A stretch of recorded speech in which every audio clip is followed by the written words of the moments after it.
Okay, guys, this is going to be my full film breakdown of Star Wars A New Hope. So let's get right into it with the opening crawl. The opening crawl is great. Of course it is. I didn't really talk about this in the other films, but I just figured to talk about it this film because, it's the original Star Wars. It's the first film. And it's funny because I can only imagine what it's like sitting in theaters and then you hear, bum, bum, bum. And you just hear the Star Wars come on the screen. It just is a feeling I'll never know. But yeah, just from the opening shot of you see the Star Destroyer, and then you see the little tiny ship, and then you see the blasters. It just describes just Star Wars in that sequence because you just see wars and stars, and at the time, look at the effects. So just the blazer bolts, and you just see the power of the Star Destroyer. And the opening sequence of this film is probably my favorite scene of this film.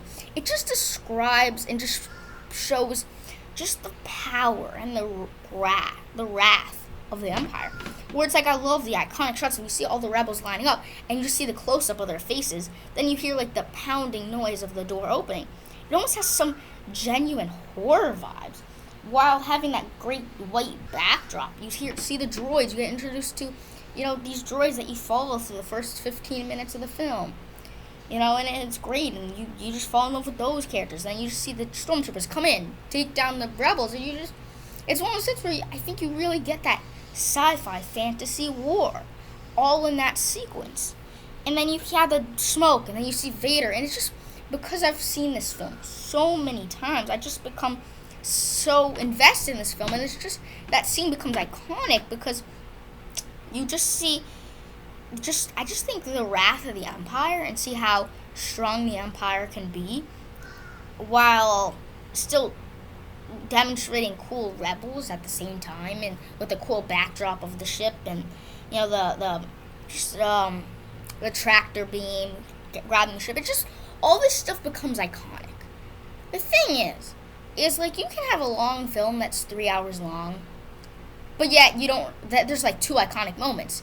That film feels so short.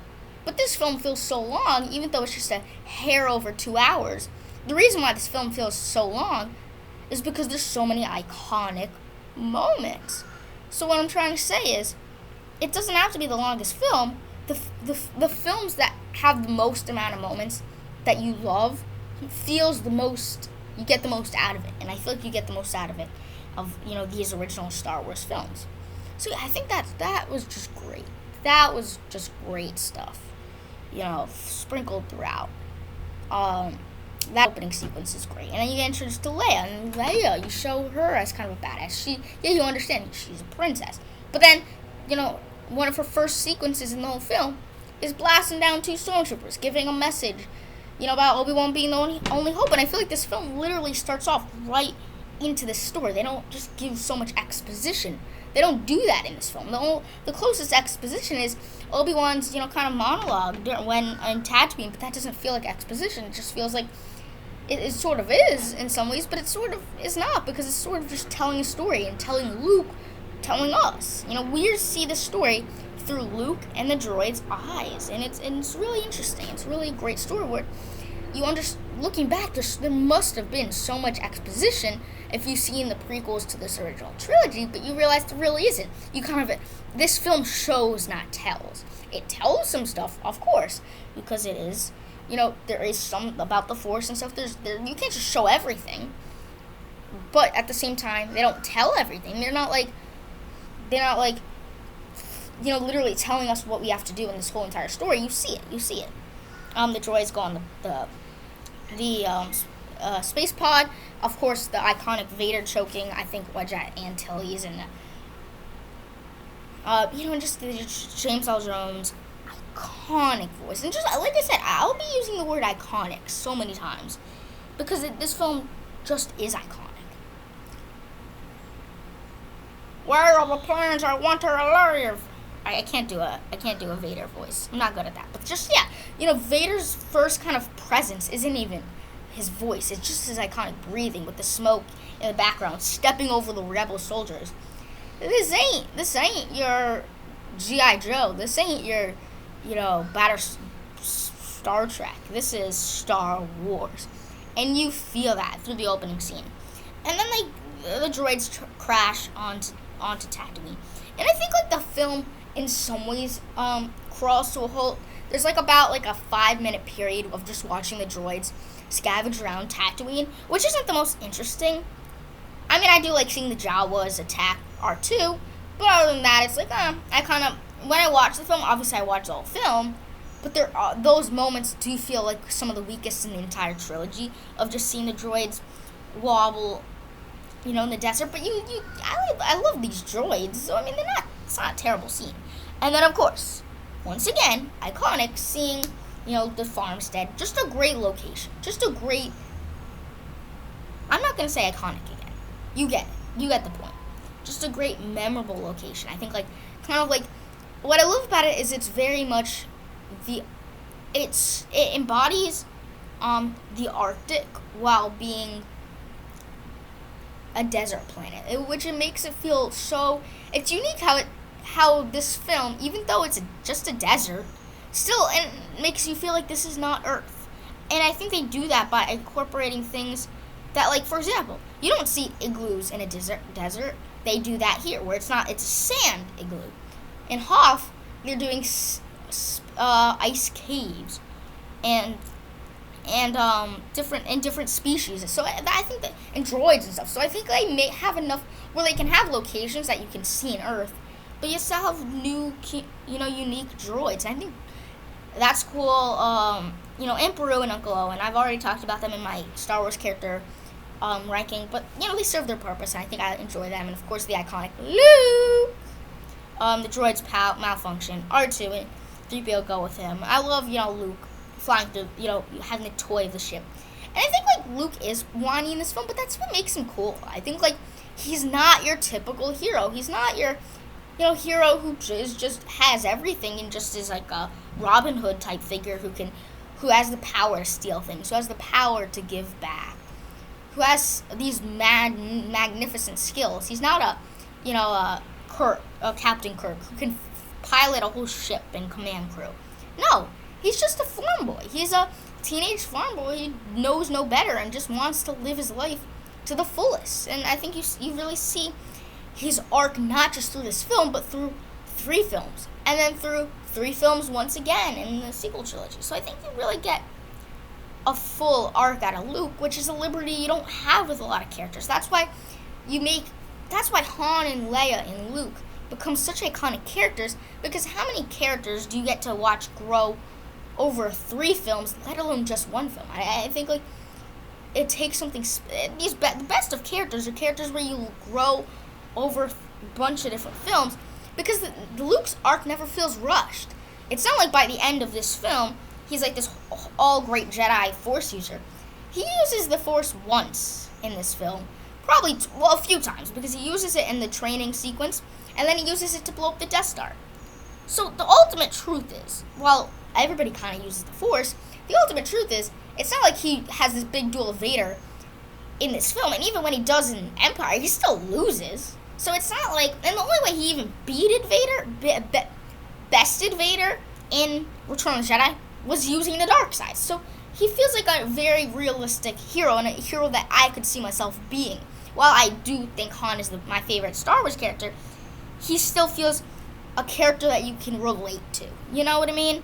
And I think there's so many while these are an epic space sci-fi fantasy, it doesn't change the fact that you have realistic, grounded characters within it that makes it feel like this isn't silly. It's not silly because of the characters and the story and the emotion and the acting and the directing that doesn't just make it. Because I think this film has this idea has so much potential to be great, and it is great, but it also has so much potential to be horrible, but it doesn't end up like. The potential to be horrible is shown in the prequels. This is the potential to be great, and you see that in this trilogy.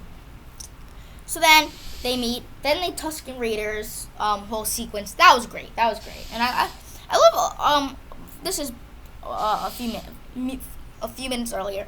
Uncle Owen says, Aunt Beru's like he's much like his father. And then Uncle Owen's like, that's what I'm afraid of. Which I don't remember. I think I've probably heard this before, but I don't remember if George knew about the Vader thing in making this film. I don't think he did, because I remember there was a script of Empire where he wasn't his father. I just think like the whole father thing worked because of this line, because it's like I think it was lucky that like it all worked out, that it wasn't just thrown in randomly. I think it worked, Vader being his father, but we'll get to that in the next video. Actually, that video will come out on my birthday, July 2nd. I'll film it then. Okay, let's continue. Then the Tusken Raiders. I love the Tusken Raiders fight. I love that jump scare is iconic.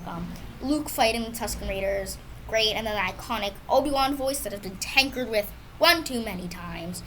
Meaning Obi-Wan's great. Obi-Wan's great. He's my second favorite character because I think like he's just great in this film, and he's great in the other two films as a Force Ghost, and then magnificent in the prequels. And then yes, this is that sequence that I said was exposition, but it isn't really, because it's like all it's saying is it's Obi-Wan telling Luke about his father and telling him about the Force. They don't need to over-explain it. All they have to say is the Force is just one big energy surrounding us all. Some are able to use it more than others. This lightsaber is your father's before me. Your father was a great friend, a good warrior, a good space pilot, and you don't see that in the prequels that too much, except some of the battles in Revenge of the Sith, but you see that great in Clone Wars, which pays off that sequence so magnificently. Luke swings around the lightsaber, so I think the lightsaber is great, and I think the effects, obviously, with the lightsaber, not perfect, but it's still great. I think you have to really understand, this is 1977 we're talking about. Some of the effects were updated and stuff because of the special editions. It's still 1977. You can't shape that at all. They're not like redoing the film when George does the special editions that obviously in many ways make it worse. But yeah, so that was cool to see. That was really phenomenal to see. That great sequence with Obi-Wan and Luke.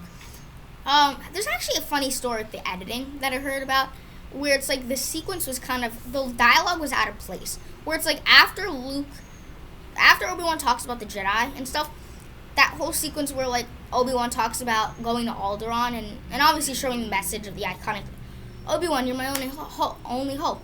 After that, there's like this whole sequence with Luke and Obi-Wan talking, and like the editing's weird, where it's like it's two shots of them staring at the message, and then it's Luke, you should come with me with Alderaan, and then he's like, I don't want to go to Alderaan. It was all out of place to give it more, I guess, I forgot why. I think it was to make Alderaan, the planet, more fresh on your mind when they actually blow it up. Instead of just being like a throwaway line, I want to go to Alderaan, and then they continue showing the message and stuff. Or, not, they first showed the message, then it was supposed to be, I want to go to Alderaan, then it was supposed to be learning about the Force. But then they switched it to make the whole Alderaan thing feel more fresh in your mind, so that when Alderaan does blow up, you're familiar with it, instead of just being like, what is it? Oh, Alderaan, and you don't remember, you forget about the whole thing about Alderaan. So yeah, I think that makes sense, even though the cuts feel a little bit odd. Then I don't remember if it's next, but I'm gonna go to the Alderaan blowing up sequence. That was great. Oh wait, it's not next. What am I talking about? They go to Mos Eisley. Mos Eisley's great. There's so much world building in this sequence. You just see the cantina sequence, great. Just that great iconic bar music was, stuff of legends. And just seeing the great vast aliens, because all we've seen is humans, Vader, stormtroopers, and droids. And even then, Vader and stormtroopers are humans. So, Tusken Raiders, yeah. But this is your big deep dive into the world of Star Wars. Not just the characters that we need to know. This is just the world of Star Wars, the essence in Star Wars. And this just feels, looking back on these scenes, it just feels so Star Wars to me, obviously, because it is Star Wars. And it feels like Star Wars, 100,000%. So then they run into Han. Again, Han, Chewie, great characters. Obviously, the special edition, added some stuff with the outer look of the world. But yeah, Han is great. 12 parsecs thing, great. Han is just that charismatic character that you love. You love Han. The smuggler turned rebellion hero who becomes almost the hero of the rebellion, who just gets swept away on this adventure just as much as Luke is. And it's just gonna be my normal job. Goes to the Death Star, has to blow it up. Just falls in love with the princess. Perfect story. That perfect, unique story you don't see very often. So just such a great character. And the introduction was great, and the cantina with that great music we just talked about. And seeing Han and sewing and just talking about his money and just talking about, like, you see the smuggler Han, you see the underworld smuggler bounty hunter Han.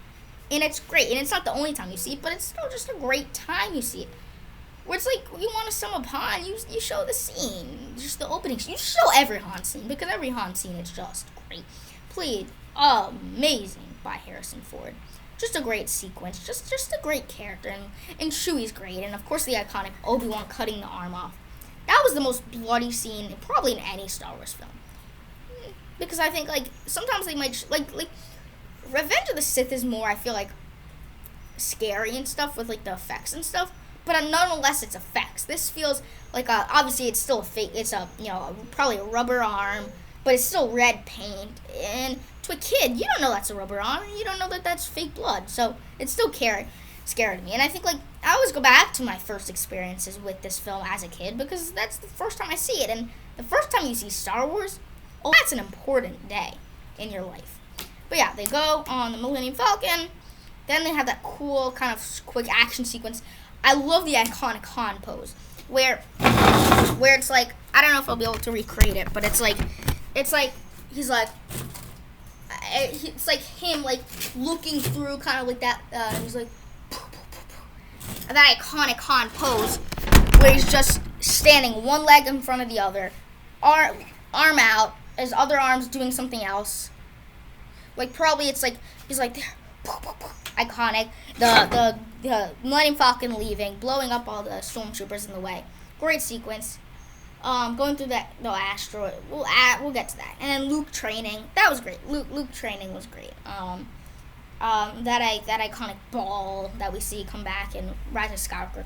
Great stuff. So yeah, and then they blow up Alderaan. And I think many people, I love that sequence. I love Tarkin. Tarkin's a great character where he's not, in a physical fight, anybody can take him any day of the week. But he's just menacing with his voice and menacing with the power. Like, you don't have to be a physical beast to be good in the Empire. It's just the power and the wrath that they have. Because let's be honest, stormtroopers are not the best shots. I think why stormtroopers work in most scenarios as far as war goes is because they outnumber them. Where it's like, the Empire's method that I've always felt like was their method was always quantity over quality. We'll beat the rebellion, and we'll beat people who hate us, and we'll take over cities and planets, not because we're more skilled than everybody else, but because we have more numbers. Because it's like, yes, you might let's use an example. A random planet. Let's say Dantooine in this situation. Suppose Dantooine has 100 soldiers. They're so skilled, they're amazingly skilled, but then they throw in 1,000 stormtroopers. And it kind of becomes this situation. And then 1,000 stormtroopers, multiple guns, multiple Star Destroyers surrounding the planet. Tons of advanced weapons. Let's be honest, the stormtroopers will win. Not because they have that better skill, but because they have better arsenal, a bigger arsenal. So I think, and we'll get to that in my Return of the Jedi full film breakdown, but that's kind of like what I kind of feel like, is this idea of the Empire specializes in overpowering them through force, not through skill. Where it's like they'll beat them because they're better in numbers, not because they're better in skill. Because if they're better in skill, just throw in 100 of your best stormtroopers. But at the same time, that's not how they're going to win. They're going to win by 1,000 stormtroopers, by overnumbering, by throwing more force in numbers than skill. So that's what I've always felt. Then Alderaan blows up, and many people criticize that. Why does Leia get over so quickly? But we don't know that. We don't know how long it is, and for all we know, she could have been crying in that cell for hours, because we don't know how long it takes place between the Alderaan blowing up and then Luke rescuing her. So we don't know how long that is. So for all we know, it could have been 2 hours of just her sobbing and weeping. 4 hours. We don't know. So to assume that she would still be that upset. I mean, I guess it's her whole planet blowing up. But she's a tough woman. We know that, especially watching the series back. So I've never had that big of a problem with it. I love the Han and Obi-Wan banter of nothing's better than a good old blaster or whatever. And I think, like, I don't believe in that mumbo jumbo. And then Obi-Wan talking about, you don't believe in the Force or whatever. I mean, I just love the chemistry of all of these characters together. Millennium Falcon, great. Again, I'm gonna use this word again. Iconic set piece. Great stuff. Then the Millennium Falcon goes to that asteroid field. They figure out it's Alderaan. I think that was great, like hitting the different boulder planets. Luke and you got that iconic shot of them all surrounding the Millennium Falcon. That's great. Great stuff. The tractor beam. You got. I love Obi-Wan. I love Anakin or Vader looking around and they're like, I sense a presence I haven't felt since. And then he walks away. And then the iconic. I'm trying to stop using the word iconic, but I just can't. Then I love all of this I love, but yeah, I love them like peeking through the slate that they're hiding under, then killing the stormtrooper. Not, or at least I don't think killing because they're not shooting them, but knocking out the stormtroopers, taking their outfits. It's funny because that has become such a staple in the Star Wars universe. In Star Wars, it almost sours the taste a little bit because Star Wars Rebels does this so often. That's literally every episode. Go onto a base or something, steal an outfit, do your mission. But this is like the OG steal an outfit of a stormtrooper, go to work. So yeah, then they have that there's so much great blaster fire, great.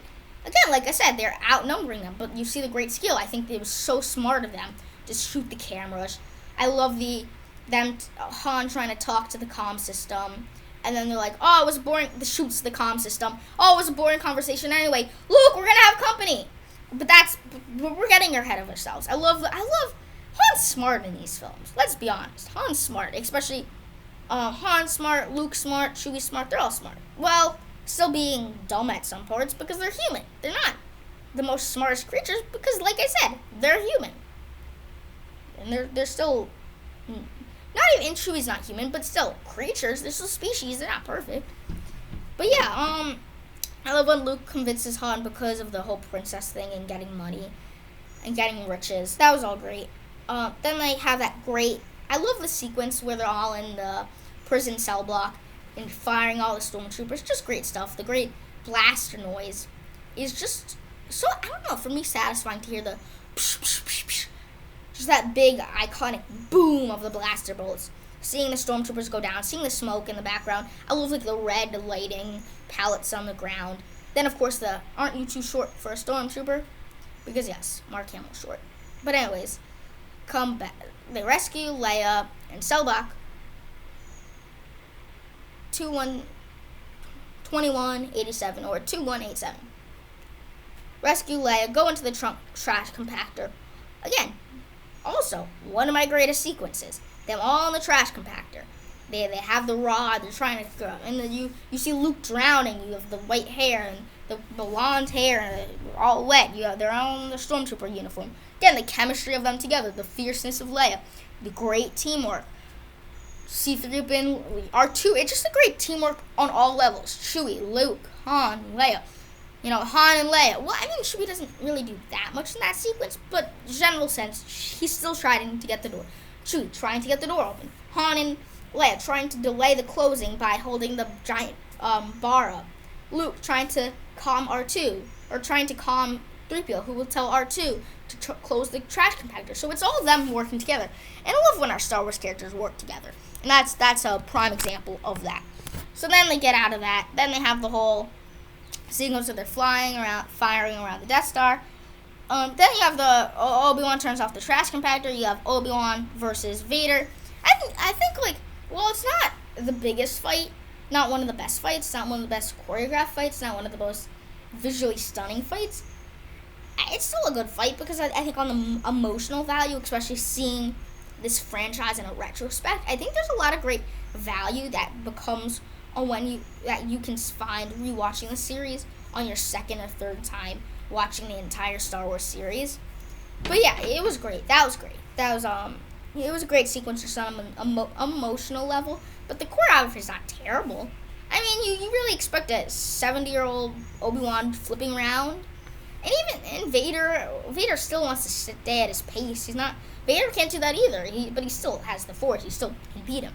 So yeah, that duel is still a good duel. It's still a great duel. I think it's like I said, an iconic moment of Star Wars. You can't argue that. You can't argue that.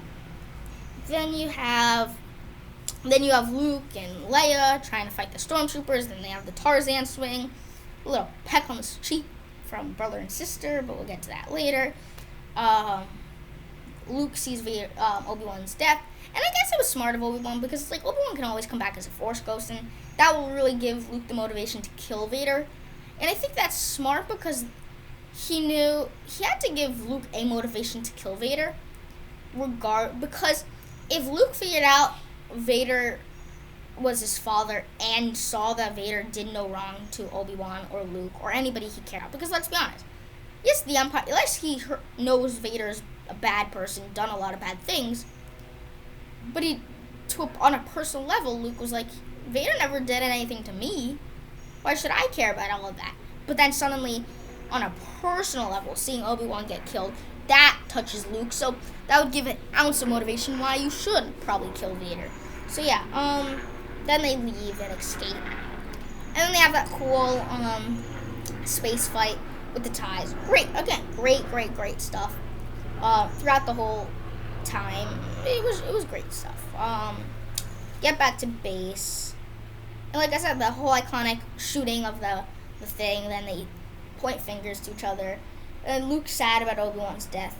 I'd be sad too if I was Luke, but yeah. I mean, I just met him, but at the same time, Luke probably idolized him. Like, you meet your hero for an hour, you still care about him. And I mean, all the stuff Obi-Wan's taught him in the hours they've known each other, it's still a lot. More than you realize it. And plus, Obi-Wan's, according to Luke, Obi-Wan's his father's best friend. Obi-Wan was the closest thing he had to a legitimate father. So, I guess, yeah, I could see why he'd be upset. Then they go back to base. Han says he's going to leave, but has a great payoff later. Then let's just get to the trench run fight. The trench run's great. It's great just visually. And just seeing like that dogfight in space was great. And then just the cockpit, seeing them all blow up. Like I said, another great scene where you just get the wrath of the Empire and, the sense of genuine war. And seeing the rebel base on Yavin 4. Yavin 4 is great as well. Wedge is there, Luke's there, Biggs is there. A lot of deleted scenes with Biggs were there before. Vader and a few other elite fighters joined the fight as well. You got the time ticking before they blow up the Death Star, and I think it was smart to have another planet, the Death Star. It's smart to show the Death Star blowing up the planet, because if you didn't see that, it would be a waste of the Death Star, but also you wouldn't understand the importance of destroying the Death Star, because it's like, whoa, boo-hoo, it's a giant. You wouldn't understand what the Death Star was capable of. So it was nice seeing what it was capable of, so you feel the urgency needed. And then, of course, Luke used the Force. Of course, Han, the last minute save, iconic. And then Han with the comm system and screaming, yee! Great. Biggs dying, emotional, especially emotional because I have seen the lead scenes, and even without the lead scenes, you do see their relationship on the base a little bit. R2 getting hit. I mean, if I saw this the first time in theaters, I would have thought R2 was dead. But yeah, they fixed him, and I'm glad for that because he is one of my favorite characters. And I think R2 and 3PO together, what makes them so great, just them together. Ship gets like a little bit injured, but leaves. So I think that's smart of not killing Wedge off. I'm glad that they didn't. because I didn't remember if they killed him off, and then I saw him in Rise of Skywalker, and I was like, wait, but wasn't he part of the trench run? I just assumed everybody from the trench run died. But then I just realized, because I remember that iconic shot of seeing the Millennium Falcon and Luke's X-Wing next to each other as the Death Star blows up. So I figured Luke's the only survivor, and then Han comes to for the last minute save. I just assumed nobody else survived besides Luke and Han. And then you see that, oh yeah, they did. They survived as well. So this film was sprinkled with so many great moments.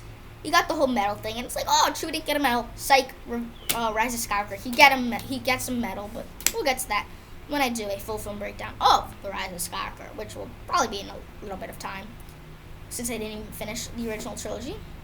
So yeah, I think a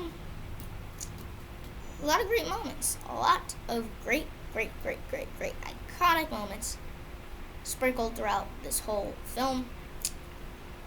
Definitely an A+. Of course. A 9 out of 10. Great stuff. Of course, it's a New Hope. It's a New Hope, you know. Just great stuff. I mean, there's nothing I can really say that's negative. Only the glaring negative is that kind of part of the whole thing on Tatooine was the only like somewhat negative part of it. The characters, great. The story is great. The tension is great. The action for a 1977 film, great. The special effects for a 1977 film, great. Oh goodness, I forgot about a scene. McClunky! Han shot first. I don't care. Whatever you say, it doesn't matter. Like with all the special editions, all you have to say is pick whatever version you want. As much as you can only really see the special edition versions that are out there, like unfortunately, you can really only find the original special editions, unless you have like the original VHS tapes or whatever, or you have a copy somewhere, maybe pirated, I don't know. So it's like, whatever version you prefer, just pretend like that's the version that happened. Because Star Wars at this point is like, the main story is always, Star Wars always pretty much stays to continuity.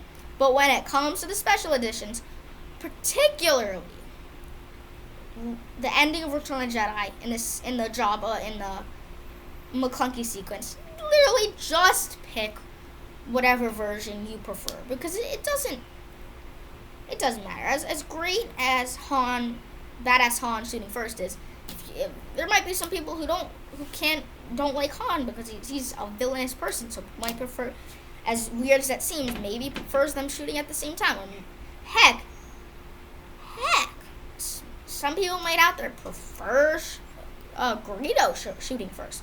Ridiculous as that is. My version, Han shot first. Let's be honest, he's a badass. And then the whole Jabba stuff. I mean, I guess, would it make sense for Jabba to be there? I mean, maybe. I guess maybe. But what are the chances? It's weird that Boba Fett would be there. It's like, what are the chances that the same bounty hunter that works for Jabba would be the best bounty hunter to get Han? It's like, I don't know. I think some of that stuff was a little bit weird, and I don't know. It was fine. I think, obviously, everybody knows the effects on Jabba, garbage. Or at least that's the 1997 version. Then the actual effects of Jabba in the 2011 version. I mean, whatever. I don't care. I think Jabba's a cool character. But at the same time, the effects were nowhere perfect and nowhere near perfect in 2011. So, yeah. But again, New Hope. Great film. Everybody can agree on that. Right? Yeah, and I love New Hope. New Hope's great. And that shall set us free. That is my New Hope full film breakdown. Anything? I just want to think. Anything I forgot? Oh yeah, fire when ready. Great stuff. I mean, I could literally go line through line. But I'm not gonna do that. Everybody knows how great this film is. The trench run, great stuff. The 3 ties with Vader coming down, it's great. It's all great. Stay tuned for videos coming right at you.